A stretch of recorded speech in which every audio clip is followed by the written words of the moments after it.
అలసిన మీ శరీరానికి శక్తి, బలం, ఆరోగ్యం కావాలా? Second shilajit resin.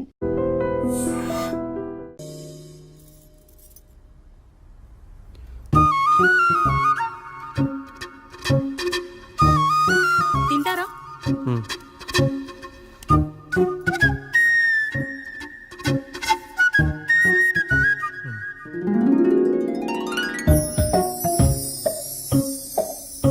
ఫస్ట్ టైమా? అవును, మీకెలా తెలిసిపోయిందండి? అంటే మా బామ్మ చెప్పింది. శోభనం గదిలో అనుభవం మగాడైతే మామిడి పండు పిసుక్కొని తింటాడు, అదే లేనివాడైతే మీలా ఇలా అరటిపండు ఓపిగ్గా ఒలుచుకొని తింటాడు అని.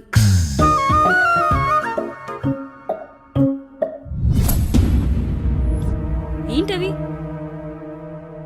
అవేంటో తెలీదా? ఫ్రెండ్స్కి పెళ్ళని చెప్తే హ్యాపీ బర్త్డే అనుకొని బెలూన్స్ ఇచ్చారు, ఫీల్ అవుతారు కదా అని 4 అక్కడ కట్టాను.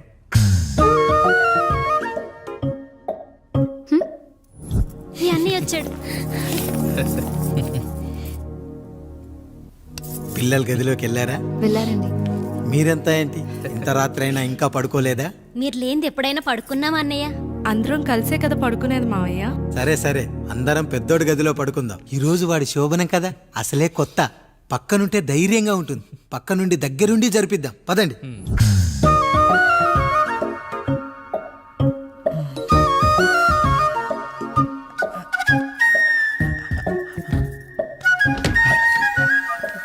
కానివ్వండి రా, కానివ్వండి కానివ్వండి. మీరేం మావయ్య ఇక్కడ పడుకుంటున్నారు? అదేంటమ్మా పెద్దోడా, చెప్పలేదా? మేమంతా కలిసే పడుకుంటామమ్మా, నువ్వు మాతో పాటే. అవును భార్గవి. మీరు ఊరుకోండి. మీరు ఇక్కడ పడుకోవడం నాకు ఇష్టం లేదు మావయ్య.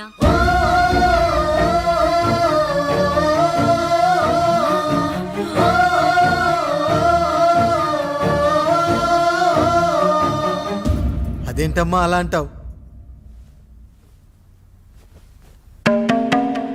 ఎన్నో చూసాం, ఎన్నో చేశాం.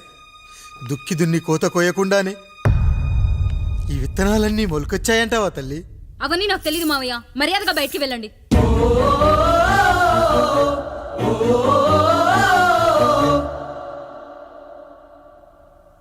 కనీసం ఆ మూలనైనా పడుకుంటామమ్మా. నువ్వైనా చెప్పరా పెద్దోడా? అంటే తను ఇబ్బంది పడుతుంది కదా నాన్న.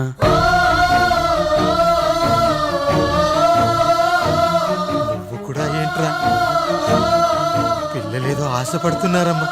ఒక్కసారి ఆలోచించమ్మా. మావయ్య మీరు బయటికి వెళ్తే మేము తలుపులేస్తాం.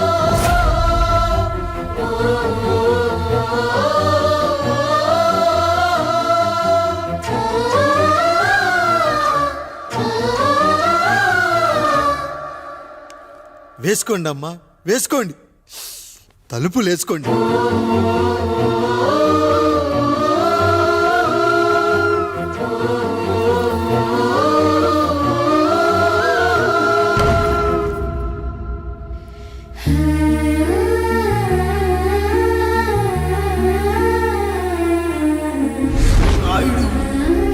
బిడ్డలు జాగ్రత్త.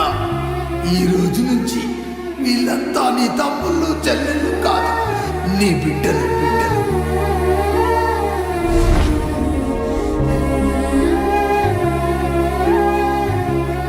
జానకి, ఏమండి? సావిత్రి, ఏమండి? లక్ష్మి, ఏమండి? మన గదిలోకి పదండి. ఇక నుంచి ఎవరి పిల్లలతో వాళ్ళ గదిలోనే పడుకోవాలి. ఇది ఈ రోజు నుంచి ఈ వంశానికి రాస్తున్న కొత్త శాసనం. అయ్యా అలా అనకండి అయ్యా, మీరు లేకుండా మేము ఎప్పుడైనా విడిగా పడుకున్నాము. అంతా కలిసే కదయ్యా పంచుకున్నాం. వెళ్ళరా వెళ్ళు, నీకు భార్య ఉంది, నీకు పడగది ఉంది. వేసుకోండి రా, మీరు వేసుకోండి. తలుపులు వేసుకోండి. మీరు కూడా ఏంటండి పిల్లలేదు? చిన్న పిల్లల వాళ్ళని ఉయ్యాల్లో ఆడించేటప్పుడు పక్కనే ఈ నాన్న కావాలి. బడికెళ్ళేటప్పుడు పక్కనే ఈ నాన్న కావాలి. గుడికెళ్ళేటప్పుడు కూడా పక్కనే ఈ నాన్న కావాలి. కానీ శోభనం గదిలో మాత్రం పక్కనే ఉంటానంటే బరువయ్యాను జానకి, బరువయ్యాను.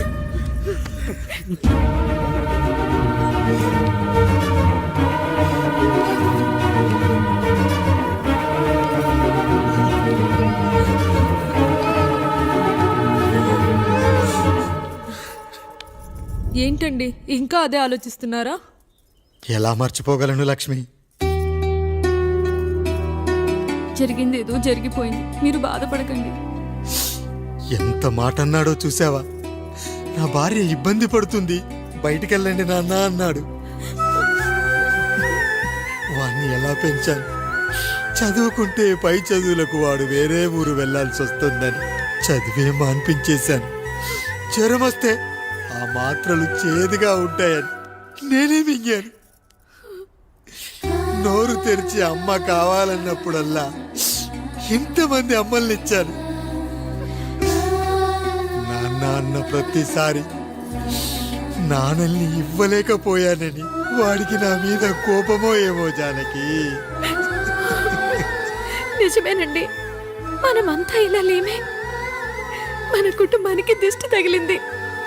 మా నాన్న మరణంతో ఆస్తిపోయి తమ్ముళ్ళతో నడి రోడ్డున పడ్డప్పుడు ఇలాంటి కష్టాన్ని మొదటిసారి అనుభవించాను. అయ్యా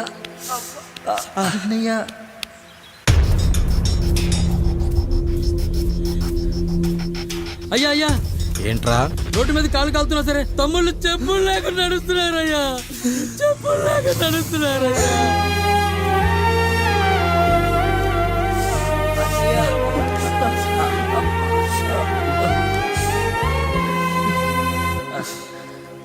చెప్పులు లేకుండా నడుస్తుంటే కాళ్ళు కాలుతున్నాయట్రా.